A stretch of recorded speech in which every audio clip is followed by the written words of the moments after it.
Welcome back. We're back in online learning, remote learning. At the moment, the teachers are still here at school preparing the resources for you, modifying what we were going to do in the classroom face to face back to the online learning realm for the current time being.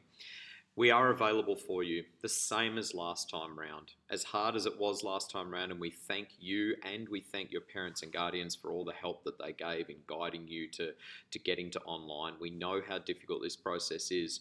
We would like to start off by again saying, hang in there. Thank you very much. And we're trying our very best to make sure that these lessons are as interactive, helpful, informative, and manageable as they possibly can be. So I just wanted to say welcome back. Apologies that we're not here at school and in a classroom, but we have to make sure that all Victorians and Camberwell High School students and the community are healthy and safe, and by maintaining that social distance and continuing with the remote learning for this current time is the decision that's been made, and it's been made in the number one reason being to keep everyone as healthy and safe as possible. So in today's lesson, you'll notice that we've gone back to having our peer lesson plans. Prepare what to do before the class. Induct, these are the goals and how we know we're going to measure them. The engage, this is where the majority of our lesson is coming from, and what can we do to reflect afterwards. Each of your lessons will have a peer lesson plan, both for health and physical education.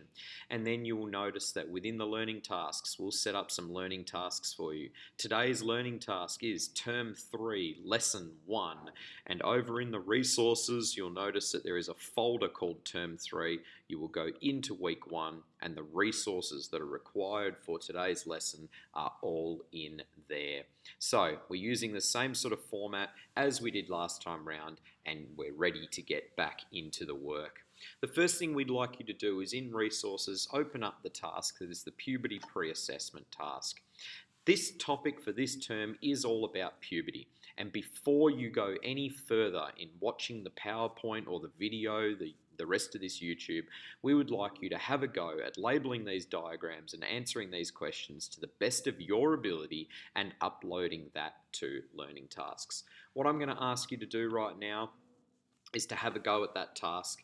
Press pause on this video, and once you've finished the task and uploaded it, resume the video afterwards, because if you continue to watch, some of the answers in that pre-assessment will come up in the rest of this video, and we really just want to see how much do you know now so that we can teach you new things, not go over things that you do already know. So hit pause, have a go at the pre-assessment. Hopefully you've finished that pre-assessment now. And what we'd like to ask you to do is to open up the PowerPoint. I'm going to guide you through this PowerPoint. I'm not going to spend too much time on it because there is a click view that goes into more detail about this, but I am going to go through a few things with you about this PowerPoint. Here's the first one. This is puberty. Puberty is a time in our lives where our sexual and reproductive organs mature. Our bodies become capable of creating babies. And we're talking about both males and females here. We're not just talking about female bodies. But before all of the physical changes that we can see and hear take place, there's changes that are happening on the inside.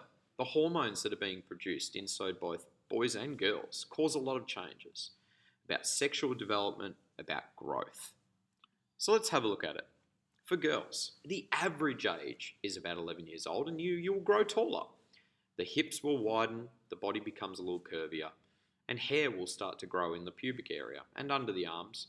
Hair on the legs that might already be there, and the arms, it will darken, become more prominent. And the physical changes for the girls will also mean that periods will begin. So the menstrual period starts, and the bleeding from this is unlike bleeding from regular injuries. It's a normal process. It's the lining of the uterus that's built up over the last month, just finding its way out so that it can freshen things up on the inside for any potential creation of the baby, as we discussed before. This process can elicit some period pain, and you might have some period pain just before the process of the menstruation. At the beginning of the period, this can also take place, and warm drinks with a hot water bottle held to the tummy can be helpful in this situation. For some women, exercise can help as well, alleviate some of the period pain. For boys, the average age is about 12, taking place around about a year after girls have already started their changes. Height and muscles, taller, stronger, starting to develop more mass in the muscles within the human body. The genitals region, testicles and penis will both increase in size, and body hair will begin to grow in that pubic area. Also, the legs, underarms, and on the face. Hair starts off very fine, but it becomes thicker, darker, and more coarse over the years of puberty. You might notice some changes in the voice for the boys.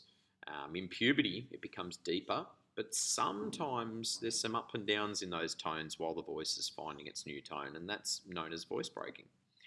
The other thing that might be a surprise to some people is waking up a little bit wet in the morning. These are wet dreams, nocturnal at night time, emissions from the body.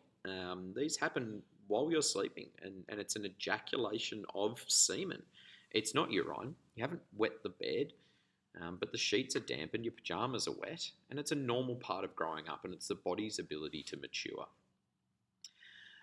Some of the things that we might not be able to see as clearly are the emotional changes. So coping with changes to your body and frustration that you're feeling different and maybe unsure of what's going on can lead to mood swings and different energy changes. Some days you'll be up and some days you'll be down.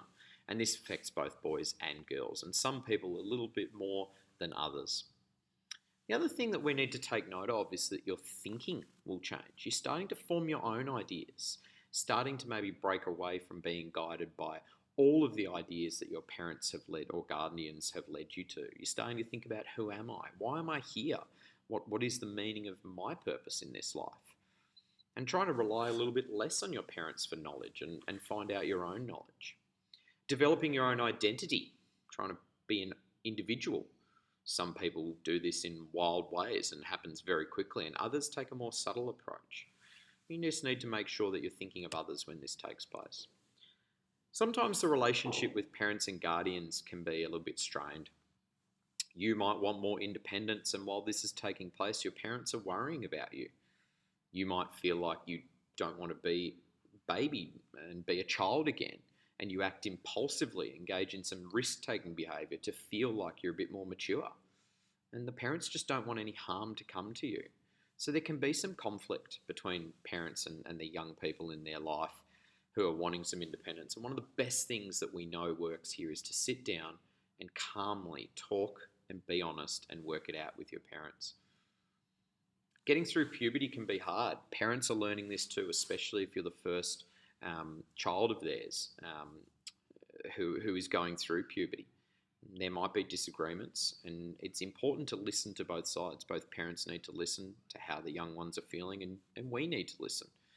You guys need to listen to how your parents are feeling about this and be honest.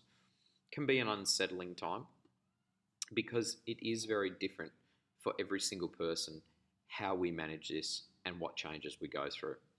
Try to be considerate. Be considerate of others. You might have a change of plans. Small things can make a huge difference. Show your parents that you can act responsibly and safely, and they might trust you a little bit more. By handling the situations in a more mature way, your parents will realise that you are able to take care of yourself. So puberty is a time in our lives when sexual and reproductive organs mature. It might refer to just the physical changes that we can see, but there are so many more emotional changes we need to be aware of and strains that come with this, and it can be difficult for everyone, not just you who is going through it. So be aware of that.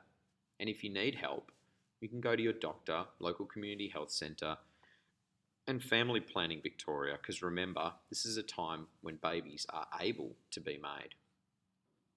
The task that you now need to complete is a simple true and false task, but we don't want you to give what you think the answers are at this current point. We want you to actually access what the correct answers would be. So, back on today's lesson plan, there is a link to a click view. And if you have a look at this click view here, it will actually guide you through, I believe it is 13 very short, sharp chapters. In each of these chapters, some of these questions will be answered. The questions that you were seeing before. Boys mature more quickly than girls. Pimples occur during puberty because your skin is dirty. Each of these answers requires a true or false answer given to it. Once you've watched the ClickView video and you've answered your trues and false, please don't forget to upload both the pre-test and the true and false into today's Term 3, Lesson 1 uploadable section in Compass Learning Tasks. I hope that today's lesson goes well for you, and we are here via email or request via Zoom if your teacher has said so, if you need any extra help. Good luck.